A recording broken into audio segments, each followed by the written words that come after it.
নমস্কার বন্ধুরা, নিবেদিতার গৃহকোণে আপনাদের সকলকে স্বাগত জানাই। আজকে কচি এঁচড় এবং চিংড়ি মাছ দিয়ে যে এঁচড় চিংড়ি বানিয়েছিলাম তার রেসিপিটি আপনাদের সকলের সঙ্গে শেয়ার করছি। এঁচড় যত টাটকা হবে রান্নাটাও খেতে তত সুস্বাদু হবে। এই দেখুন, এঁচড়টা বেশ টাটকা এবং কচি ছিল। এখানে আমি 250 গ্রাম চিংড়ি মাছ নিয়েছি।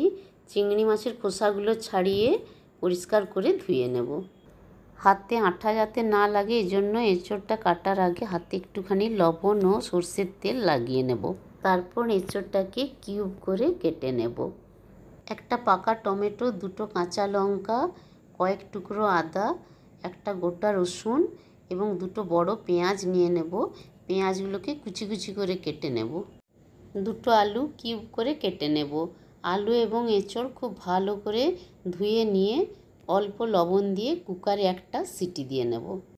একটা সিটিতে এঁচড় এবং আলু ভালো সেদ্ধ হয়ে গেছে।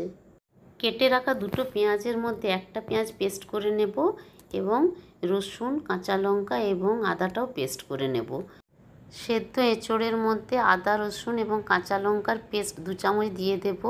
পেঁয়াজের পেস্ট 2 চামচ দিয়ে দেব।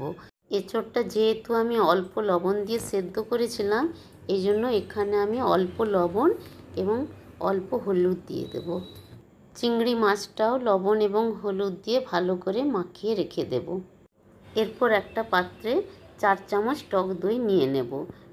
টক দইটা খুব ভালোভাবে ফেটিয়ে নেব। টক দইটা আমি বাড়িতেই পেতেছিলাম। খেয়াল রাখবেন দইটা যেন অস্বাভাবিক টক না হয়। এই দই দেওয়ার কারণে রান্নার স্বাদটা অনেকটাই বেড়ে যায়। ফেটানো দইটাও এঁচড়ের মধ্যে দিয়ে দিলাম। এরপর সমস্ত এঁচড়টাকে টক দই, লবণ, হলুদ, পেঁয়াজ, আদা, রসুন, কাঁচা লঙ্কার পেস্ট দিয়ে খুব ভালো করে ম্যারিনেট করে 10 মিনিটের মতো রেস্টে রেখে দিলাম। এই দেখুন, মাখানোটা ঠিক এই রকম হবে। একটা কড়াইয়ে সর্ষের তেল দিয়ে তেলটা গরম হলে সমস্ত চিংড়ি মাছগুলো হালকা করে ভেজে নেব। মাছটা ভাজার পর যে তেলটা থাকবে ওর মধ্যেই 3 চামচ মতো সর্ষের তেল দিয়ে দেব। তেলটা গরম হলে 2টো ছোটো এলাচ, 4টা লবঙ্গ এবং 1 টুকরো দারচিনি একটু থেতো করে তেলের মধ্যে দিয়ে দেব। একটা তেজপাতা ছিঁড়ে তেলের মধ্যে দিয়ে দেব। আগের থেকে কুচিয়ে রাখা একটা গোটা পেঁয়াজ তেলের মধ্যে দিয়ে দেব। পেঁয়াজটা লাল করে ভেজে নেব। পেঁয়াজটা লাল করে ভাজা হয়ে গেলে বাকি যে পেঁয়াজ, আদা, রসুন, কাঁচা লঙ্কার পেস্টটা রাখা ছিল সেই সমস্তটা কড়াইয়ের মধ্যে দিয়ে দেব। এই সময় গ্যাসের ফ্লেমটা লোতে রাখবো। সমস্ত মশলাটা খুব ভালো করে কষিয়ে নেব। 1/2 চামচ হলুদ দিয়ে দেব, 1/2 চামচ ধনে গুঁড়ি এবং 1/2 চামচ জিরে গুঁড়ি দিয়ে দেব। সমস্ত মশলাটা খুব ভালোভাবে কষে নেব। এখানে আমি 2 চামচ জল দিয়ে নেব। টমেটোটা আমি একটা সিটি দিয়ে নিয়েছিলাম। টমেটোটা ঠান্ডা হয়ে যেতে পেস্ট করে রেখেছিলাম। এবার টমেটোর পেস্টটা কড়াইয়ের মধ্যে দিয়ে দেব। অল্প একটুখানি কাশ্মীরি লঙ্কার গুঁড়ি দিয়ে দেব। মশলাটা কষতে কষতে যখন মশলা থেকে তেল বেরিয়ে আসবে তখন আগের থেকে সেদ্ধ করে রাখা আলুগুলো মশলার মধ্যে দিয়ে দেব। আলুগুলো খুব ভালোভাবে মশলার সঙ্গে কষে নেব। আলুটা কষানো হয়ে গেলে আগের থেকে ম্যারিনেট করে রাখা এঁচড়টাও কড়াইয়ের মধ্যে দিয়ে দেব। এঁচড়টা কড়াইয়ে দিয়ে কষানোর সময় চিংড়ি মাছটাও কড়াইয়ে দিয়ে দিতে হবে। আলু, এঁচড় এবং চিংড়ি মাছ মশলার সঙ্গে 2-3 মিনিট ধরে খুব ভালো করে কষে নেব। অল্প একটুখানি লবণ দিয়ে দেব। অল্প গরম মশলার গুঁড়ো ছড়িয়ে দেব। এঁচড়টাকে একটু টাইম ধরে ভালো করে কষে নিতে হবে।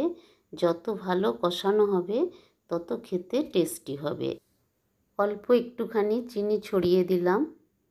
এঁচড়টা আমার ভালো করে কষানো হয়ে গেছে। একটা পাত্রে 1 গ্লাস মতো জল ফুটিয়ে নিয়ে ফুটন্ত জলটা এঁচড়ের মধ্যে ঢেলে দিলাম। এই সময় গ্যাসটা সিমে করে সবজিটিকে আরও 2-3 মিনিট ধরে রান্না করে নিলাম। মোটামুটি আমার রান্নাটা প্রায় কমপ্লিট হয়ে এসেছে। এঁচড়ও খুব ভালো সেদ্ধ হয়ে গেছে, আলুও ভালো সেদ্ধ হয়ে গেছে। এরপর আমি 1 চামচ মতো গাওয়া ঘি সবজির মধ্যে দিয়ে দিলাম।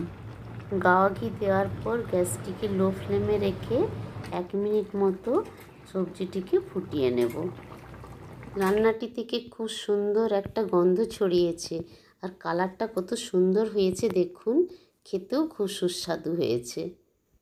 আমার মতো পদ্ধতিতে আপনারাও একবার বাড়িতে এঁচোড় চিংড়ি বানিয়ে দেখবেন, খুব সুন্দর খেতে হয়েছিল। আপনাদেরটাও কীরকম হয়েছিল অতি অবশ্যই কমেন্টে জানাবেন। আজ এখানেই শেষ করছি। সকলে ভালো থাকুন, সুস্থ থাকুন। Tata, bye bye.